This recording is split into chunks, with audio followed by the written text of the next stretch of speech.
Hello everybody, welcome to Storm Reads, and today I'm going to be doing a what I read video for the last week because I'm still not vlogging yet.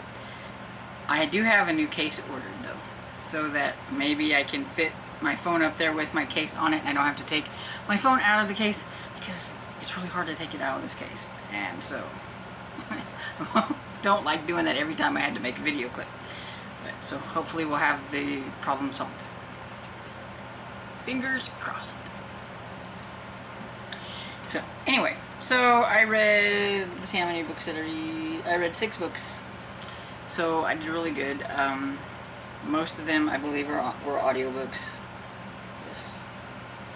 Yes, they were all audiobooks, even though I did have a couple of the books I listened to them. This one is How to Break a Dragon's Heart by Cressida Cowell. It is the 8th book in the How to Train Your Dragon series, and this one has Hiccup and his friends in trouble again because, I mean, what would it be like to have one of these if they weren't in trouble? I mean, that's pretty much what this whole thing is about. And this one, Fishtail, he did something he wasn't supposed to do, and he wrote a letter to a lady, and I guess with the clans or whatever, that's a no-no, especially if it's a princess of like the clans or something. And so the father wants to know who it is because they're gonna, be killed or whatever because they don't, you're not supposed to do that. Well, Hiccup doesn't want his friend to get in trouble, so he says he done it, and so Hiccup is going to end up being the person that's going to have to marry this lady even though he doesn't want to, and there's this whole thing about it, and it gets them in a lot of trouble and adventure, and he has his nemesis that's after him, and finds this big dragon that he had some run-ins with, and it's been really interesting because I was always wondering like where these ventures were going to go, but they do seem like they're headed into a certain, like, we're building up because there's like 12 of them, so we're getting to like this point where it's gonna have like, I think, like this big action sequence or something at the end of the series or something. It has to do with like this dragon, and Hiccup kind of caused a little bit of a trouble with the dragon, and so I'm kind of curious how that's going to play out in like the rest of the books. But yeah, Hiccup is always in trouble. It says along the way he has to battle berserkers, dodge scarers, and save Fish Lake from being fed to the beast. The beast is the dragon. And so yeah, it was fun. It was cute. It made me laugh. I listened to the audio because it's David Tennant, and David Tennant is amazing with this, which always makes these books 4-star. They would probably get around about 3.5 stars because they're cute, but I don't think they would be quite as cute without David Tennant's narration. He does all these voices, he exaggerates them, he does things, he just makes it a lot of fun to listen to. Then the next one I have is The Bone Witch by Rin Chupeco, and this was my disappointing read of the week. I gave this one 2 stars. I wouldn't have finished it probably if I didn't need it for the magical readathon, but I needed a necromancer, and I don't really care for necromancy plots anyway, and I didn't want to start over another and try to find another one, and it's like I've already gotten about 40% into this one. Why would I want to torture myself by starting another book that I'm probably not going to like because I don't like the necromancer plot? So I just continued on with this and just let the narrator talk to me, and I finished it. Can I tell you what this is about? Probably not.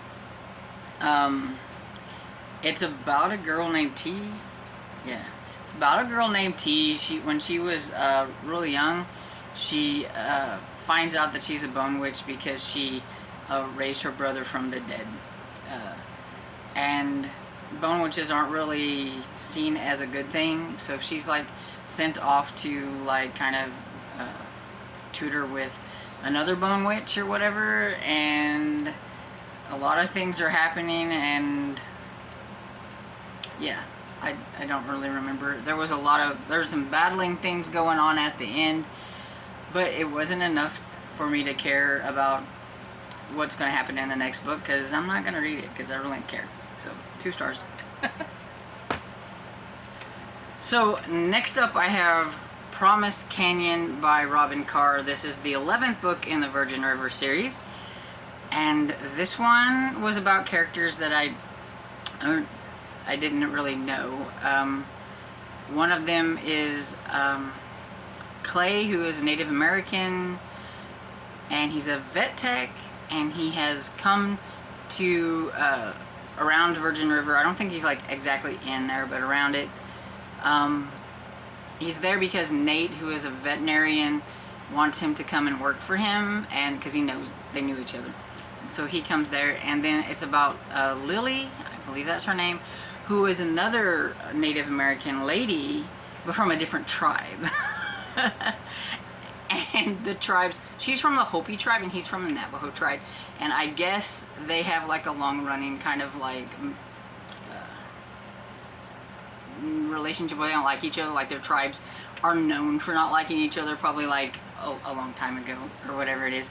And so that was kind of fun because also she had gotten burned by a Navajo before, like when she was really young, so she has no desire to get a relationship with another one, and she is wanting to stay away from him as much as possible, but she has like this super attraction to him, and she delivers the feed to Nate because he has not only does he's a veterinarian, but he also houses a lot of horses and stuff like that, and so she supplies the feed, or her grandfather does, but her grandfather's getting up there in age, so she does a lot of the running around and deliveries and stuff, and that's how they meet. Like she's out there delivering this food, picking up these big like 50-pound bags of feed or whatever it is, and Clay's like, wow, she's like really strong. And that's kind of how they meet, is between feed, because he decides to help her pick up the feed. And yeah, it was fun. I really liked them. I liked Clay and Lily both. They were interesting characters. You did get a little bit of some of the other characters that are in Virgin River, Jack and Mel, and some of the other ones, Paige. There was a death in this one, and it makes me really wonder what the people who created the TV show thought that they would take these characters that don't seem to make it very long in these books and make them like main characters in the show. But you know, that's what makes the TV show so different from the books, because they are very, very opposite of each other. One's very dramatic and one's not cute and fluffy. I really like the Virgin River books over the show.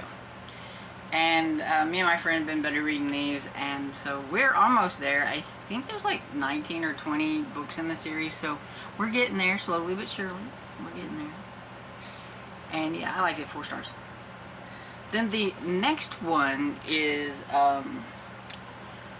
it's Charlie Hernandez and the League of Shadows by Ryan Calejo, I think is how you say his name. If I'm remembering how to say his name. Don't remember.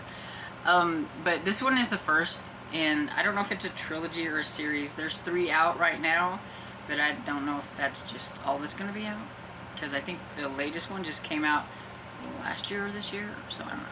Anyway, this was kind of rather a, oh, it came out on my overdrive and it's going to be going back, and I should probably get this one listened to before that happens. So this one's not on my TBR. I've done that quite a bit this month with books that aren't on my TBR. So, but it was cute. It's about Charlie, who he's having like these issues with his body. He is sprouting things that should not be sprouting. Wings, feathers, claw hands. all this kind of stuff. He has absolutely no idea what is going on, and he's trying to figure it out. And there is a girl, I can't remember her name, but she's kind of like the reporter for the school, and she notices like some things going on with him and wants to know what's going on, and he doesn't want to say anything because she's a reporter and doesn't want any of this being in the news. But she also wants to help him, and she swears that she won't tell anybody, and so she ends up learning about these things, and they go on this adventure to try to figure out what exactly is going on with him and to find out why these things are happening. It has a lot of like Hispanic like folklore. He keeps seeing these. His grandmother had always told him these stories, you know, like this mythology about, you know, where they come from, and all these stories. And so he keeps seeing these individuals and these people that are matching up with these stories. And so he's like, well, maybe these aren't just stories, maybe this is actually real stuff. And so he has to kind of figure out, and he meets the League of Shadows and all that kind of stuff. It's just a big adventure. It's a fantasy adventure. It was fun. I enjoyed it. I will check out the second one. I'm curious to see what happens with Charlie and his friends, and see if he can survive, because he got in a bit of trouble in this first one. And so I gave it 4 stars. I thought it was enjoyable. Then the next one I have is Murder in Wine Country by Janet Finsilver, and this one is the 6th book, I believe, in the Kelly Jackson mystery series, and it's the last one unless another one comes out. And I'm not going to say it's a finished series because I'm not sure. It is the latest one out. This one came out in 2021, I think, or no, I think it came out in 2020, somewhere around there. So therefore, there could be another one. It's just not come out yet. So if it was finished, I think it finished just fine. But I really enjoyed the series, so I would like it to go on. Yeah, so in this one, Kelly is really excited to be participating in they're having like a festival, and it's to support veterans, and she's really excited about that. And they're having like wine tastings and just all kinds of fun events and everything like that. They're going foraging out into the woods, but there have been a few things been happening, so they have been told to be careful because there have been some poachers. Evidently there is some kind of thing out in the woods, like some kind of plant that's like valuable, I guess.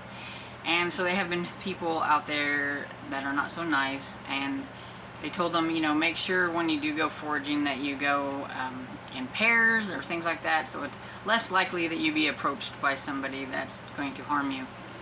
And well, of course, somebody goes missing, and they're not sure what exactly happened. She is a chef, and there are some things about her, and especially this, like with this other lady, and so they're not sure, did she go missing because some poachers got her, or is it because of something else?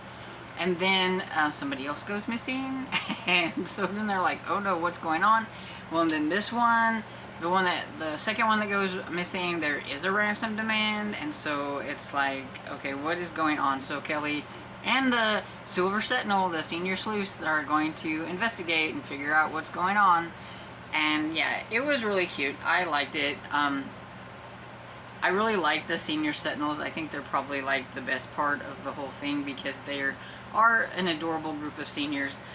And I do like that the police detective or whatever that runs it, he knows that they're going to do it, and he doesn't try to really stop them, but he does appreciate the fact that they will tell him things that are going on, and keeps him in the loop of whatever that they're doing.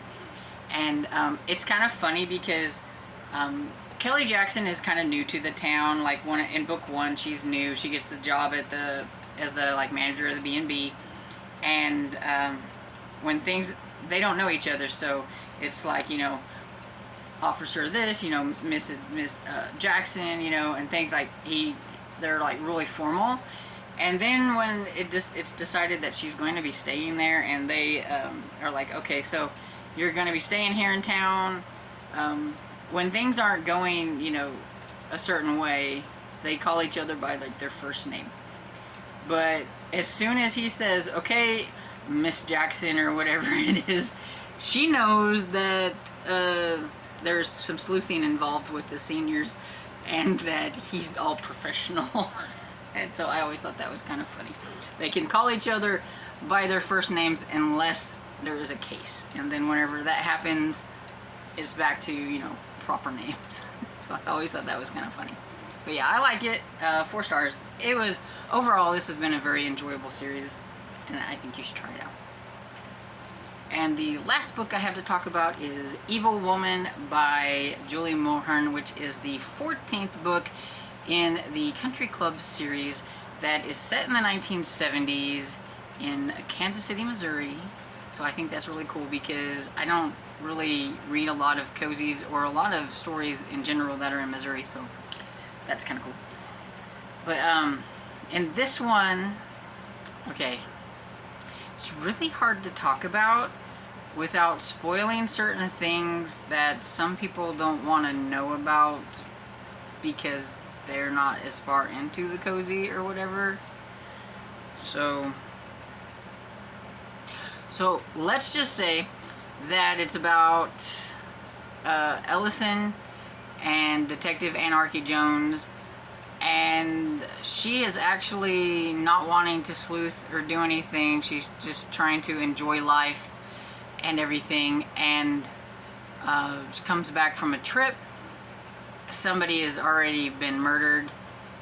It's the mother of the lady she despises because of certain things that you need to read book 1 for. And she wants her help. And she's like, are you crazy? I don't want to help you. I don't like you.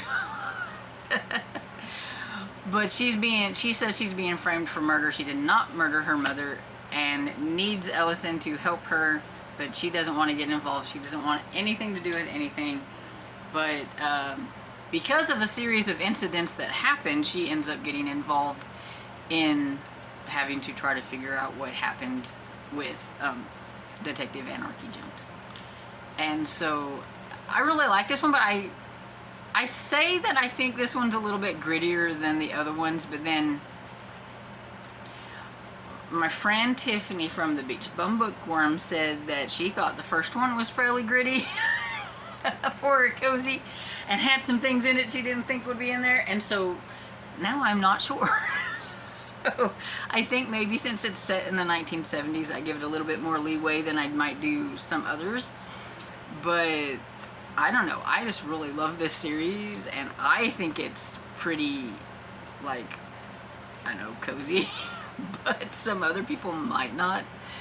But yeah, I do think this one, because there's some things that hit a little closer to home, made it a little bit more gritty. But yeah, so take my it's fluffy cozy with a grain of salt, because evidently what I think is cozy and what other people think is cozy is 2 different things. But yeah, I think if you like something that's set in like the 1970s, I think you would like this, because it's just a lot of fun to me. I really like this setting. And so I give this one 4 stars, and this catches me up with the series until October when the new one comes out. So can't wait for another one and everything, because I really like this series. And so yeah, that's everything that I read this week. So I think I did pretty good. Pretty much everything was a hit except for one, so that's not too bad. And I do want to mention here that I participated in the BookTube Blitz that Jessica from Lady Lovestead Reads hosted last month, and the team that I was co-hosting with won, and she did a little giveaway for that team, and I was one of the ones that won, and she sent me this. I think her and Jarrett were kind of working together on sending out the books, and so I would like to say thank you to both Jessica from Lady Lovestead Reads and Jarrett, who sent me this book, and this is A Down a Dark River by Karen Odin. I had this on my Amazon wish list, and I really wanted to try this one. So yeah, this is a Victorian era historical mystery, and it says Inspector Michael Corrivan investigates a string of vicious murders that have rocked Victorian London's upper crust. And so I'm really excited to get into this one. It's the first book in the Inspector Corrivan mysteries, and I've had my eye on this one. This one, I believe, came out last year, so I have been eyeballing it, so I am glad to have a copy, so thank you. Now I'm going to talk about books that I'm currently reading. So, books that I'm currently reading. Let's see, what are they? They are a lot. Well, no, not as many as usual. Secrets of Bow Lane by Jennifer Ashley. This is the latest book in the Cat Holloway series. It's one of my e-arcs that I got, and it also fits for the Magical Readathon as to read a historical book. So I'm using a historical mystery. And this one I am also using, because you can double up if you use it for a class prompt and a quest prompt. You can double up. So I'm using this one as a book that I'm annotating. So my annotating is like, oh look, that's an interesting line, let's underline it and call it good in my Kindle, because I do not like annotating. I think we've probably got this figured out already by my rants about annotating, so I don't really care, but it's going to fill the prompt, and that's all that I need. And I'm really enjoying it so far. I'm about 36-ish% into it, somewhere around there. And yeah, I really like Kat, and I'm a little aggravated with Kat because of things that went down with her and Daniel. Author better fix things, that's all I can say. But yeah, but I'm enjoying it so far. And the other one I am reading is We Will Rise by Tim Wagner, and he is a weird horror author anyway. Like, his writing, I often wonder what he's thinking about in his brain, because he can come up with some of the weirdest things. And this is no exception. This is about ghosts are rising, and they're not even like technically like really ghosts. They're like some kind of weird apparition, but like they actually look almost like human-like, but they're, you know. But yeah, and I guess a lot of them are coming up, and a lot of bad things are happening.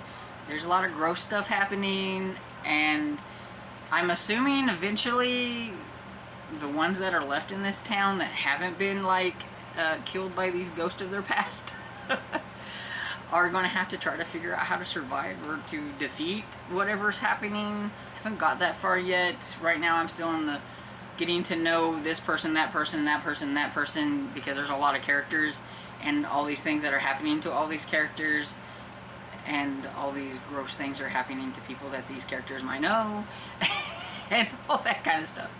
So yeah, it's definitely a little on the gruesome side, so if you don't like that in your horrors, you probably wouldn't like it, but I'm really iffy with this author, so I don't know. The gross factor is pretty high. It doesn't really bother me. There are a few other things that I do have an issue with, but that's like more a personal issue than anything. But so yeah, so I'm not really sure how I'm feeling about this book at this moment, but I'm around 30-ish something % on that one too, so I'm pretty about equal with both of those e-arcs that I'm reading. And they're both for the Magical Readathon, because the We Will Rise is for, I had to read a book that had a single object on it, and this face, it's a good single object. And I am also listening to Dead Cry Justice by Rosemary Simpson. It is the 6th or 7th book, I never can remember, in the Gilded Age mystery series, and I really like this series too. And it's also for the Magical Readathon because I needed a book that had shrubbery on the cover, and this one has shrubbery on it, so I'm using it for that. It was a quest. And I am about 60-ish% into the audiobook.